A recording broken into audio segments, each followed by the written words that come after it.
Welcome back to the channel, everybody. In today's video, I'm going to be bringing you guys 5 massive mistakes that you want to avoid when playing Cookie Run Kingdom. Alrighty, so then diving into one of the biggest mistakes that I see a lot of players making when it comes to Cookie Run Kingdom, that's going to be neglecting the Sugar Gnome Laboratory. If you don't have the Sugar Gnome Laboratory currently unlocked at the time of watching this video, it's not a big deal. Just know that it is going to be something that you absolutely want to make sure that you are unlocking and actively pursuing. The Sugar Gnome Laboratory has 2 different sections. We got the Kingdom side, and then we've got the Cookie side. As you can see here, the Kingdom side is more focused around, obviously, Kingdom-related stuff. Yes, there's going to be some things that you want to pick up in here and focus on, but I will say the Cookie side, specifically the stats for individual, percentages, is going to be the main focus. You can see something like this, where we can directly boost the attack percentage for individual classes, and once again, this is going to be why this is very, very important for mid-game and even late game. You want to make sure you have your Sugar Gnome Laboratory always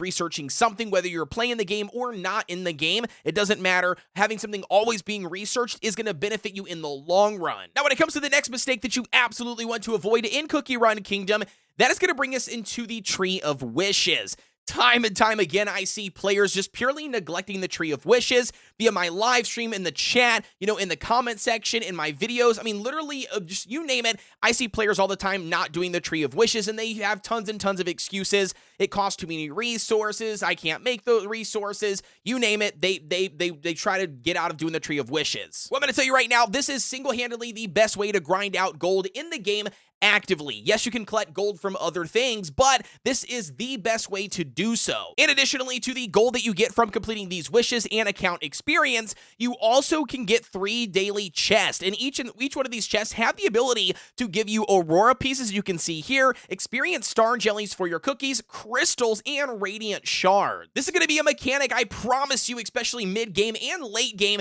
that you are going to have to do, not only for individual events anyways, but also just to get a massive stockpile of gold, because you are going to need gold for several different things, including really important stuff like leveling up your toppings. And one little side note, when it comes to the weekends here, they actually have been running a Burning Time event for quite some time. And with this Burning Time event, you can see that the Tree of Wishes coins are going to be an increase of 20%. And not only that, from the chest, you're going to be collecting additional rewards or additional amount of rewards upwards of 200%. So definitely do not sleep on the Tree of Wishes, especially during the weekends. Alrighty, so then for the third massive mistake that you absolutely want to avoid, that I do see a lot of players doing all the time, and that's going to be when it comes to cookies, investing into too many. In Cookie Run Kingdom, currently at the state of the game, we do not have any way to reset the cookies. So once you have invested experienced star jellies, they are basically gone forever. I mean, they're not gone, they're placed on that cookie, but if you decide to not use that cookie in the future, or it wasn't worth your investment, or not really a good one to use for whatever reason, then those experienced star jellies are pretty much gone and useless. And with that, you want to make sure that you are leveling up the proper cookies. Now, you can definitely obviously do what you want to do in the game, level up who you want or who you simp for, but if you are looking to play this game efficiently, I would 100% recommend getting onto YouTube, checking out the overall tier list videos, or the, best cookies for whatever type of content videos that are currently out there from myself and also fellow content creators. And not only that, additionally, I would invite you guys to join the Discord. I've got a Discord. You can always find that link provided down below. I know Hyrule's got a Discord, and then I know just basically there's a lot of other communities out there for Cookie Run Kingdom, not just Discord, but the Facebooks, the Reddits, basically a bunch of groups that you guys can jump in there and ask other players, more veteran players, on what cookies are worth the overall investment. That way you guys can make sure that you're utilizing your experienced star jellies efficiently and you do not run out of them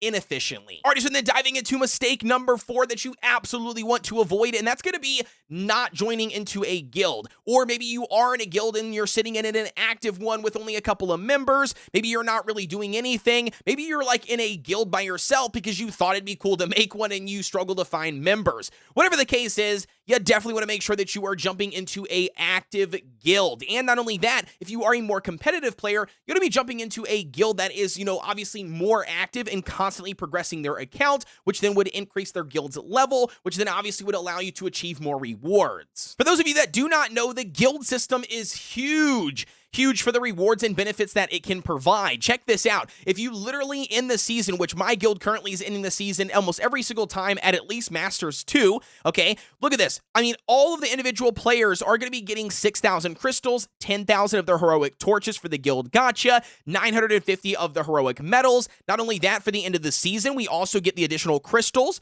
rainbow cubes for costumes, and then also more of those medals. So it's definitely going to be a feature that you absolutely do not want to sleep out on. I can't tell you how many times I see players in the game, for whatever reason, in dead guilds, or they're asking in my live stream, hey, Kodeations, I've only got 2 people in my guild, what should I do? I'm like, dude, get out of the guild, join in on an active guild. And once again, I'll extend the invitation. If you guys haven't done so already, join the Cookie Run Kingdom communities outside of the game. Almost every single community has a channel dedicated for people to advertise their guild, or maybe you're looking to join a guild, and it's a good source for you guys to pick up and, on whatever guilds are available and to get into one actively. So that way you can get yourself some additional resources every single week and every single reset. Alrighty, so then officially diving into the massive mistake number 5 that you want to avoid when playing Cookie Run Kingdom that I see a ton of players doing, and that's going to come to the toppings and farming them in the world exploration. If you guys, I'm telling you right now, are sitting on thousands of stamina jellies, my guess is almost every single time, and almost every time I'm right when I assume this, they're not farming toppings. And they're basically asking me, well, Kodeations, what do I do with all this stamina jellies? Dude, you gotta farm toppings. And what I mean by that is toppings have different substats. If you guys don't know that, literally each individual topping, yes, you've collected a solid almond, maybe you've completed a solid almond set, but each one of them have different substats and can roll different substats. And within inside of those substats, if you don't know, they actually have different percentages. If I click this, you can see you can get attack from 1% to 3%. So whatever it lands on doesn't necessarily mean that that topping is the best or the end-all be-all. And that's going to be where you need to dive into the world exploration. Just a couple of quick little stages that I farm all the time with my extra stamina. That's going to be stages like 825. I just utilize this one because it's really easy to do, and it does have Swift chocolates on it. And not only that, I'm going to be utilizing the 829, because this one also has the searing raspberries and the solid almonds. Once again, 2 topping pieces and sets that you are going to need to continuously farm to get the better substats, especially when you get to late game, when you are looking to rank higher in the arena. It really does come down to the nitty-gritty and the right substats that you have. If you got a little bit more, sometimes that gives you the edge and allows you to get the win. So yeah, you absolutely want to make sure that you are not sleeping on topping, farming, and hoarding up massive amount of stamina.